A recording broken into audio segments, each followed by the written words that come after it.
Hello प्यारे बच्चों, आज हम डिस्कस करते हैं equations of motion. This is the most important part of the kinematics. Kinematics का बहुत इंपॉर्टेंट, मैं कहूँगा सबसे इंपॉर्टेंट पार्ट होता है इक्वेशंस ऑफ मोशन। ये तीन इक्वेशंस ऑफ मोशन होते हैं, अर्लियर क्लासेस में भी अपन इनको पढ़ चुके होते हैं। तीन इक्वेशंस होते हैं हमारे, v equals to u plus a t. Second equation is s equals to ut plus half at square, and third is v square equals to u square plus 2as। ये तीन इक्वेशंस हमको याद रहते हैं। First equation ये है, second equation ये है, थर्ड इक्वेशन ये है।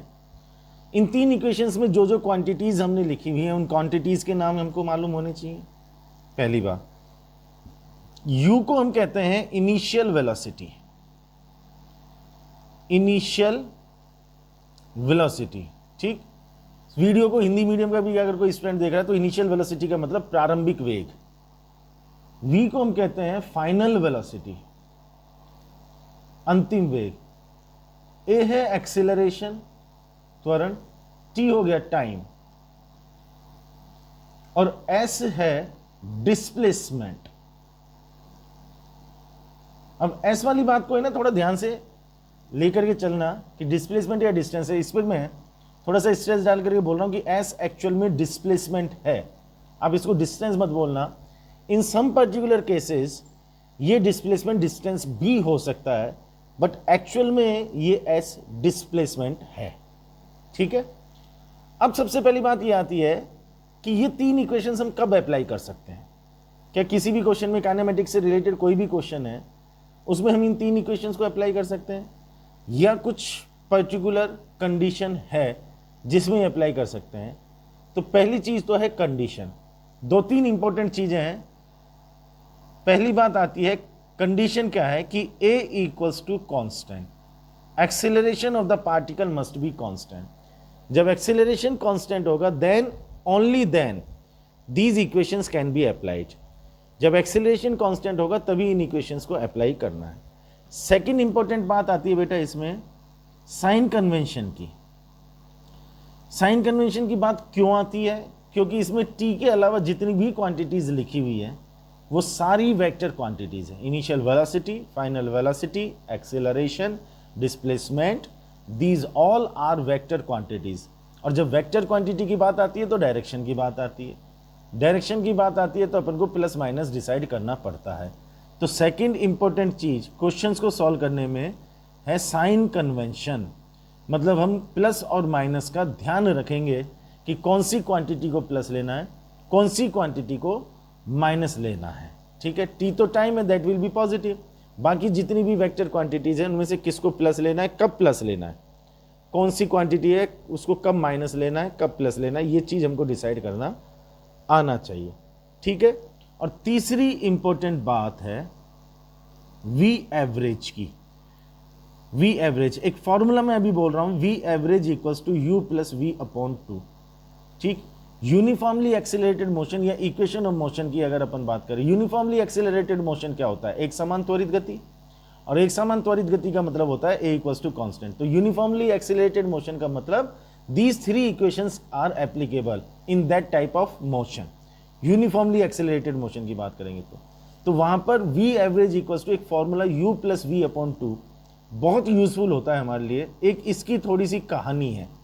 एक्चुअल में ये तीन पॉइंट ही मैंने हाईलाइट करके आपको क्यों बताए हैं, ये छांट करके ये तीन पॉइंट्स ही मैं आपसे क्यों कह रहा हूं। ऐसा थोड़ी है कि कोई भी क्वेश्चन है वो केवल इन तीन पॉइंट के बेसिस पर ही सॉल्व होगा।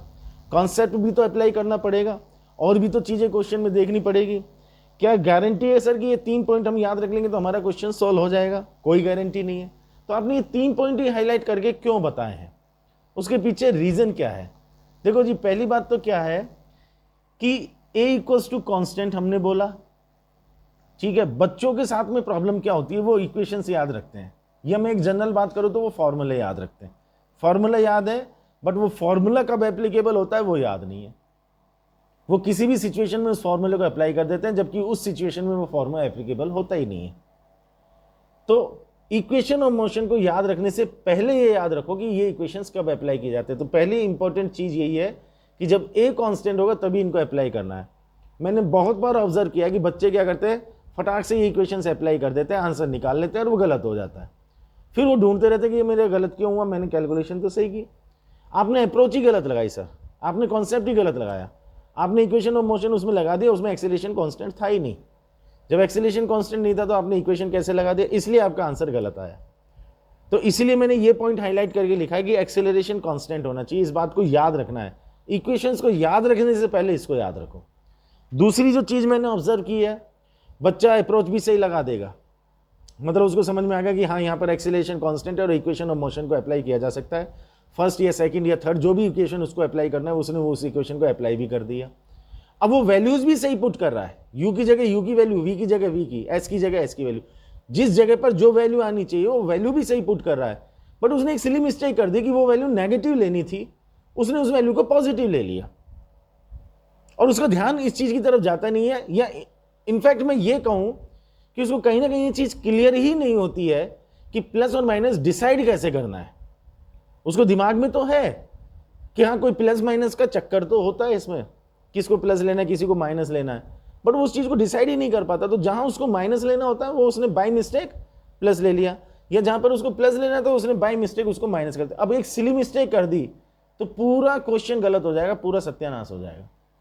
इसीलिए दूसरा पॉइंट मैंने हाईलाइट करके लिखा है साइन कन्वेंशन, किसको प्लस लेना है किसको माइनस लेना है, यह भी एक बहुत इंपॉर्टेंट चीज है।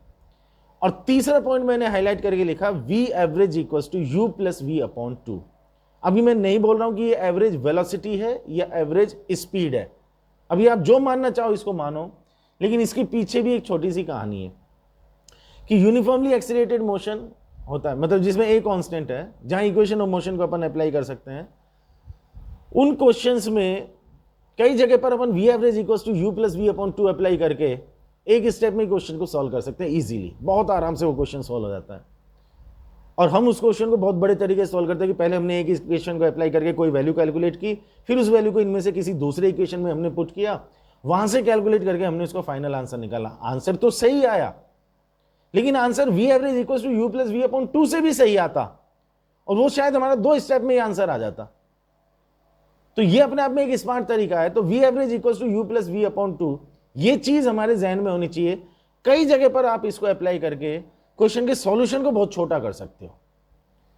इसका मतलब ये नहीं कि अपने आप में कोई ट्रिक बता रहा हूं मैं आपको, ये it's not a trick, it's a concept. और आगे मैं बता भी दूंगा कि ये कॉन्सेप्ट आया किस तरह से, लेकिन ये अपने आप में एक कॉन्सेप्ट है कि जब यूनिफॉर्म एक्सेलरेशन के साथ में मोशन हो रहा हो, जब ए की वैल्यू कांस्टेंट हो, तो आप वी एवरेज से क्वेश्चन को इजीली सॉल्व कर सकते हैं।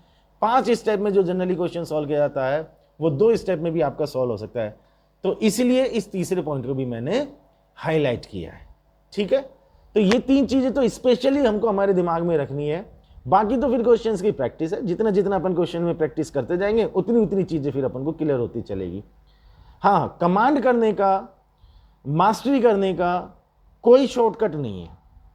उसके लिए तो आप जितने क्वेश्चंस की प्रैक्टिस करोगे, क्योंकि बेटा ये जो पर्टिकुलर टॉपिक है ये इतना इंपॉर्टेंट क्यों है ये भी मैं आपको बताता हूं। एक्चुअल में इसके क्वेश्चंस के बनने की जो रेंज है वो बहुत वास्ट है, बहुत वेराइटीज है, बहुत ही वेराइटीज है। आप कितने ही क्वेश्चन घुमा फिरा करके, मतलब एक ही क्वेश्चन में आप सोचते जाओ, दूसरा क्वेश्चन, फिर सोचा तीसरा क्वेश्चन, फिर सोचा, मतलब एक ही क्वेश्चन को घुमा फिरा करके आप आधे घंटे तक उसी में से क्वेश्चन बना बना करके 10-15 क्वेश्चन बना दोगे। फिर ऐसे ही आपने फिर और किसी एक क्वेश्चन को पकड़ लिया, उसमें थोड़ा सा सिचुएशन को चेंज किया, नया क्वेश्चन, फिर थोड़ा सा चेंज किया, नया क्वेश्चन, फिर थोड़ा सा चेंज किया, नया क्वेश्चन, करते जाओ करते जाओ ऐसे आप कितनी ही वेराइटीज बना सकते हो। So this is all about the practice. किसी भी चीज को वैसे रटने की कोशिश करो मत, समझो कि उसमें एक्चुअल में चीजें क्या है, उस चीज को पकड़ो और प्रैक्टिस करो। प्रैक्टिस करते जाओगे तो कॉन्फिडेंस आता जाएगा। ठीक, हम बिल्कुल एक सिंपल क्वेश्चन से बात को स्टार्ट करते हैं कि मान लो हमारा एक पार्टिकल है जो रेस्ट से मोशन स्टार्ट करता है, इसका मतलब u इक्वल्स टू 0 हुआ। अब वो इस डायरेक्शन में मूव करता है, रेस्ट में हमारा पार्टिकल है, तो इस डायरेक्शन में उसने मोशन कैसे स्टार्ट किया होगा, जाहिर सी बात है कि उस पर एक एक्सेलरेशन लगा होगा। मान लो वो acceleration 2 metre per second square का लगा। ठीक, बिल्कुल नॉर्मल क्वेश्चन, मतलब simplest form of the question, इससे सिंपल फॉर्म हो ही नहीं सकती इस टॉपिक में। इनिशियली पार्टिकल की velocity 0, constant acceleration 2 metre per second square का उस पर लगा, कुछ टाइम के बाद में हमारा पार्टिकल यहां पहुंच गया, मान लो t इक्वल्स टू 5 सेकेंड अपन बोल दें। अब बहुत सिंपल सा क्वेश्चन है कि 5 सेकेंड में हमारे पार्टिकल का जो डिस्प्लेसमेंट है वो कितना हुआ। क्या यही डिस्प्लेसमेंट हुआ? डिस्प्लेसमेंट कितना हुआ? और 5 सेकंड पर हमारे पार्टिकल की जो वेलोसिटी है वो कितनी होगी। अब ये दो चीजें पूछ रहा हूं मैं। रेस्ट से पार्टिकल ने मोशन स्टार्ट किया, constant acceleration 2 metre per second square से वो चला, 5 सेकंड में कितना डिस्प्लेसमेंट और 5 सेकंड पर उसकी कितनी वेलोसिटी। बहुत सिंपल क्वेश्चन है, सीधे सीधे वैल्यूज पुट करनी है, आंसर निकालना है। कैसे? v अगर कैलकुलेट करना है तो हमने फर्स्ट इक्वेशन अप्लाई कर दिया, तो v इक्वल्स टू u की वैल्यू 0, a की वैल्यू 2 और t की वैल्यू 5 हो गई, तो v की value 10 metre per second. 5 second पर हमारे पार्टिकल की वेलोसिटी 10 मीटर पर सेकंड मिलेगी। डिस्प्लेसमेंट कैलकुलेट करना है तो सेकंड इक्वेशन अप्लाई कर दिया, s equals to 0 plus 1/2 into 2 into 5 का square, that is 25 metre. Am I clear? बहुत सिंपल है सर, बहुत आराम से सोल्व हो गया, कहीं कोई परेशानी नहीं है। इसी क्वेश्चन को थोड़ा सा अपन चेंज कर सकते हैं तो भी ये सिंपल ही रहेगा। थोड़ा सा चेंज क्या कर दिया कि मान लो इनिशियल वेलोसिटी हमारे पार्टिकल की 0 नहीं है, ठीक है, हमारा पार्टिकल इनिशियली इस डायरेक्शन में मान लो 10 मीटर पर सेकंड से मूव कर रहा था, बाकी सारी कहानी सेम है।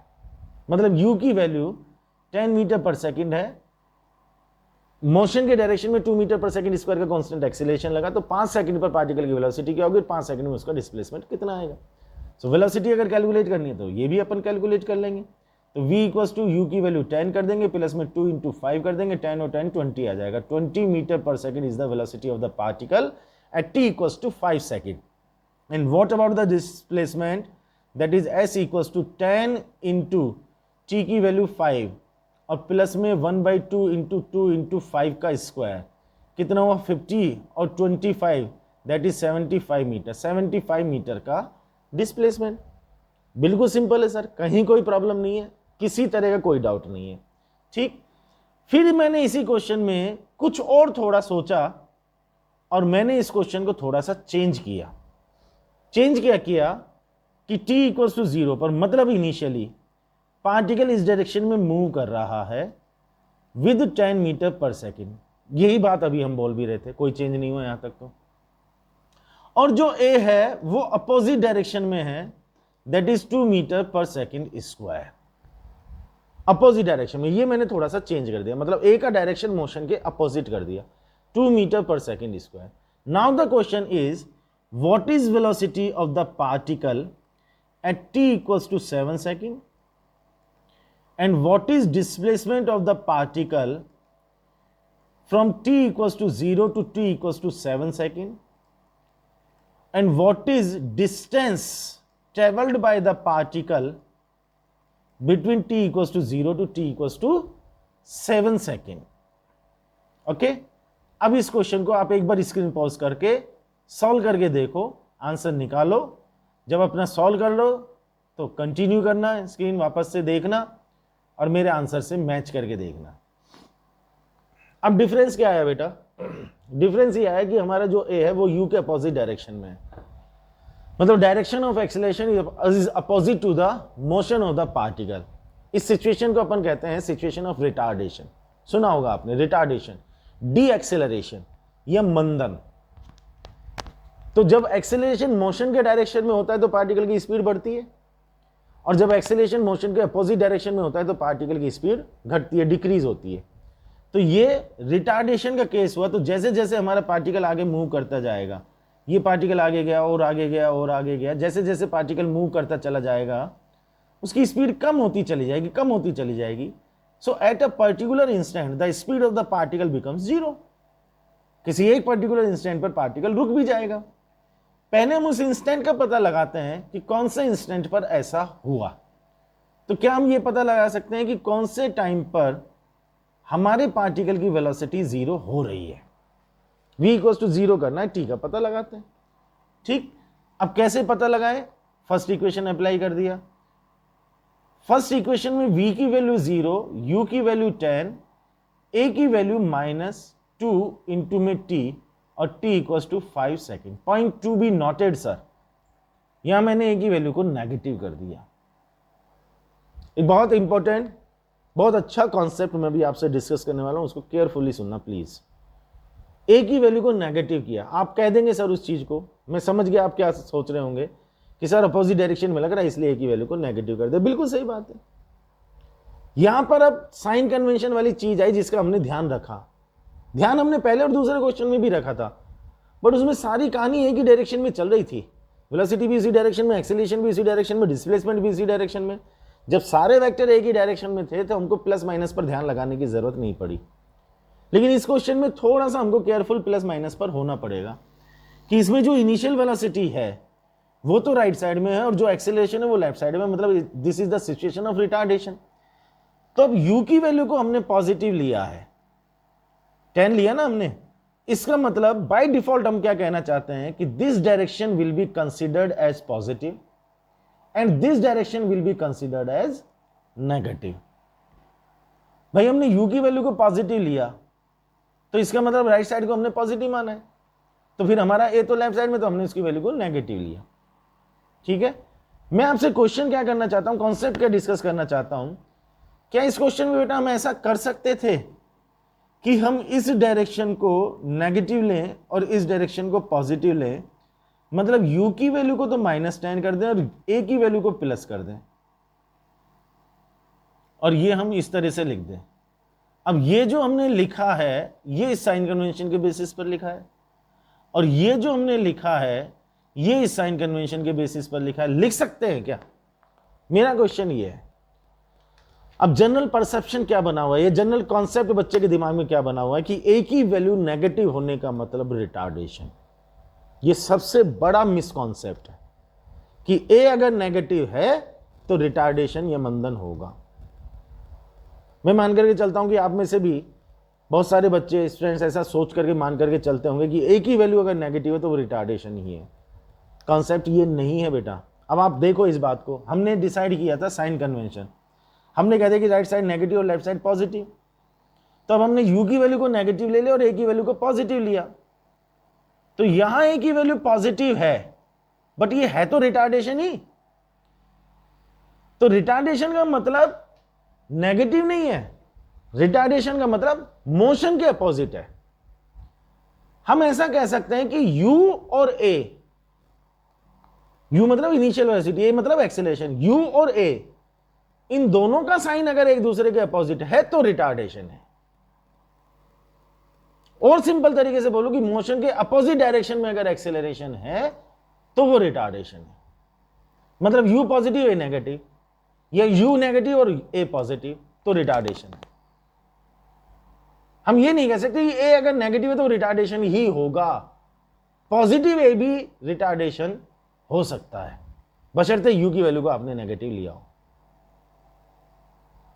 तो हम कॉन्सेप्ट क्या लिखेंगे कि u और a का साइन अगर एक दूसरे के अपोजिट है तो वो रिटार्डेशन की कंडीशन है। अगर दोनों का साइन सेम आ रहा है तो इसका मतलब एक्सेलरेशन की कंडीशन है, रिटार्डेशन की कंडीशन नहीं है। जैसे हमारे प्रीवियस क्वेश्चंस में हमने किया था, फर्स्ट और सेकंड क्वेश्चन में, उसमें u या v और a सेम डायरेक्शन में थे, तो आप v को पॉजिटिव लोगे तो a भी पॉजिटिव, v को नेगेटिव लोगे तो a भी नेगेटिव, तो अपन ये कहेंगे कि वो रिटार्डेशन की कंडीशन नहीं थी, वो एक्सेलरेशन की कंडीशन थी।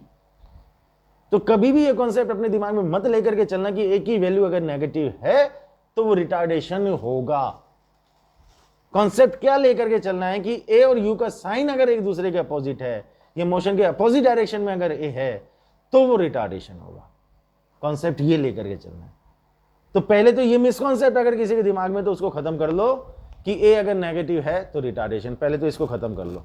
साइन कन्वेंशन इसलिए इंपॉर्टेंट है। तो मैं ऐसे भी लिख सकता हूं, मैं ऐसे भी लिख सकता हूं, और अगर मैं ऐसे लिखूंगा तो भी t की वैल्यू 5 सेकंड ही आ रही है सर। तो साइन कन्वेंशन हमारे हाथ में है, सर जो बताएं वो जरूरी नहीं है। सर ने इसको पॉजिटिव, हम नेगेटिव लेंगे, तो फिर ये भी ध्यान रखना कि सर ने जिसको नेगेटिव लिया आप उसको पॉजिटिव लो, आप उल्टा कर दो साइन कन्वेंशन, कोई प्रॉब्लम नहीं है। Is that clear to everybody? एक पॉइंट तो मुझे ये क्लियर करना था। तो एक तो इस चीज का हमको विशेष तौर पर ध्यान रखना है कि ये नेगेटिव है तो जरूरी नहीं कि रिटार्डेशन है, अपोजिट डायरेक्शन में तो रिटार्डेशन है। चलो, हमने चेक कर लिया कि t = 5 सेकंड पर हमारा पार्टिकल रुका। अब सोचने वाला पॉइंट ये है कि क्या हमारा पार्टिकल यहीं पर रुका रहेगा, ये सी बात, फिर वापस से हमारा पार्टिकल मूव करेगा। देखो बेटा, अगर ये a कंटिन्यूसली हमारे पार्टिकल पर लग रहा है। तो पहले ये एक काम क्या कर रहा है कि जैसे जैसे हमारा पार्टिकल राइट साइड में मूव करता चला जा रहा है वैसे वैसे उस पार्टिकल की स्पीड कम होती चली जा रही है। इस पॉइंट पर पहुंच करके पार्टिकल की स्पीड 0 हो गई, लेकिन ए अभी भी लेफ्ट साइड में लग रहा है। ए खत्म नहीं हुआ है क्योंकि वो तो कांस्टेंट है, वो तो कंटिन्यूसली लग रहा है। तो अब इस ए ने क्या किया, हमारे पार्टिकल को यहां से घुमाया और घुमा करके इधर की तरफ चलाना, मतलब लेफ्ट साइड में चलाना शुरू कर दिया।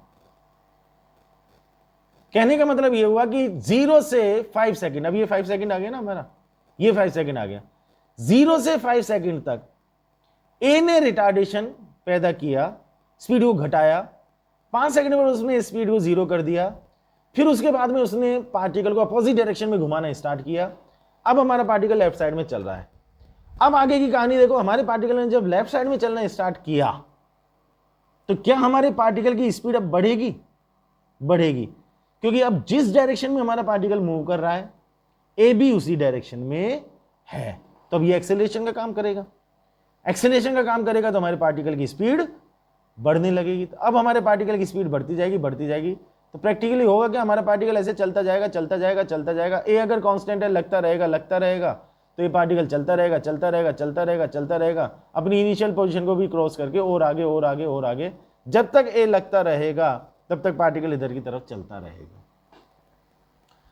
तो 0 से 5 सेकंड के बीच में पार्टिकल की स्पीड डिक्रीज हुई, 5 सेकंड पर हमारा पार्टिकल रुका, पलट करके अपोजिट डायरेक्शन में चलना स्टार्ट किया, स्पीड बढ़ने लगी। हमसे क्वेश्चन किया है कि t = 7 सेकंड पर पार्टिकल की स्पीड क्या होगी। अब हमने पार्टिकल के मोशन की कहानी समझ ली। आप क्वेश्चन को पढ़ करके पार्टिकल के मोशन की कहानी को समझने की कोशिश किया करो कि पार्टिकल कैसे मूव कर रहा है, कहीं पर रुक करके क्या वो वापस घूमेगा।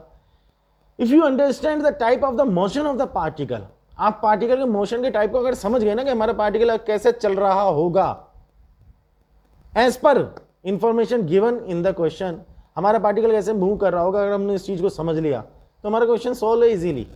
अब हमने कहा t = 7 सेकंड पर पार्टिकल के लिए v कैलकुलेट करो, तो v = फर्स्ट इक्वेशन में वैल्यू पुट कर रहा हूं, u की वैल्यू हो गई 10। अब u को मैंने पॉजिटिव लिया तो a को मैंने नेगेटिव ले लिया, तो -2 × 7। इसको सॉल्व किया तो v = -4 metre per second. Justify करें इस चीज को, -4 मीटर पर सेकेंड, v की वैल्यू नेगेटिव आ रही है, इसका मतलब 7 सेकंड पर हमारा पार्टिकल की वेलोसिटी माइनस है, मतलब लेफ्ट साइड में होनी चाहिए। अभी हमने जो पार्टिकल का मोशन डिस्क्राइब किया उसके बेसिस पर आप सोच करके देखो कि 7 सेकंड पर आपका पार्टिकल किधर कैसे चल रहा होगा। भाई 5 सेकंड पर तो रुक गया था, उसके बाद में इधर चल रहा था, तो 6 सेकंड पर यहां कहीं रहा होगा, 7 सेकंड पर और आगे कहीं रहा होगा। पार्टिकल इधर ही तो चल रहा है, इधर चल रहा है, तो v की वैल्यू नेगेटिव आनी ही चाहिए, लाजमी है। और v की वैल्यू नेगेटिव आ रही है तो ये चीज कंफर्म हो रही है कि हाँ नेगेटिव आ रहा है, इट्स ओके। तो उस फिगर से, उस डिस्क्रिप्शन से हम इस चीज को इजीली कंफर्म कर सकते हैं कि हमने जो बोला है, हमने जो आंसर निकाला है, वेदर दिस इज राइट और रॉन्ग। तो v की वैल्यू नेगेटिव आनी चाहिए। ये बात तो हम पहले भी कह सकते थे कि भाई 7 सेकंड पर हमारा पार्टिकल लेफ्ट में चल रहा होगा, क्योंकि 5 सेकंड पर तो रुक करके वो घूम गया, तो 7 सेकंड पर लेफ्ट में चल रहा होगा, तो v की वैल्यू नेगेटिव आनी चाहिए। भाई पहले ध्यान रखना, हमने पहले ही डिसाइड कर लिया कि v की वैल्यू नेगेटिव आनी चाहिए। सॉल्व करके देखा नेगेटिव आ रही है, इट्स ओके। अब हमसे कहा कि 7 सेकंड में डिस्प्लेसमेंट निकालो। यहां अपन को थोड़ा सा केयरफुल होना है। जैसे मैंने सेकंड इक्वेशन लिखते टाइम में आपको बताया था कि एस डिस्प्लेसमेंट है, ये ध्यान रखना, कभी कभी ये डिस्टेंस होता है। अब यहां वो चीज आएगी, थोड़ा सा देखें उसको।